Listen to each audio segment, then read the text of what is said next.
వేషధారులైన శాస్త్రులారా, పరిసయ్యులారా, మీరు గిన్నె వెలుపట శుద్ధి చేస్తున్నారు, కానీ లోపల తోపుతోనూ అతితేంద్రముతోనూ నిండి ఉన్నది.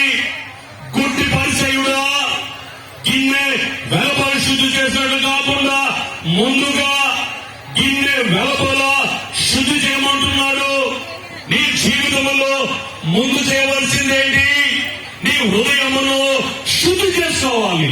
ఇర్మియా గ్రంథము 4వ అధ్యాయము 14వ వచనం చదువుకుందాం. యెరూషలేమా, నీవు రక్షింపబడినట్లు నీ హృదయంలో నుండి చెడుతనము కడిగి వేసుకొనుము.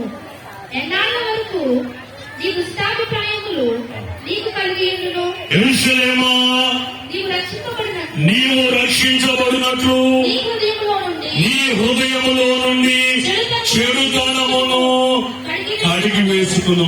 దేవునికి మహిమ కలుగును గాక. హృదయము సరైనదిగా లేదంటే ఏంటర్థము? హృదయము చెడుతనముతో నిండి ఉన్నది. అందుకే నువ్వు పరిశుద్ధాత్మ అనే వరాన్ని పొందలేకపోతున్నావు. ఈ హృదయము తన అపేక్షతో నిండిపోయి ఉంది. అందుకే పరిశుద్ధాత్మను పొందలేకపోతున్నావు. నీ హృదయము కామముతో నిండిపోయి ఉంది. అందుకే పరిశుద్ధాత్మను పొందలేకపోతున్నావు.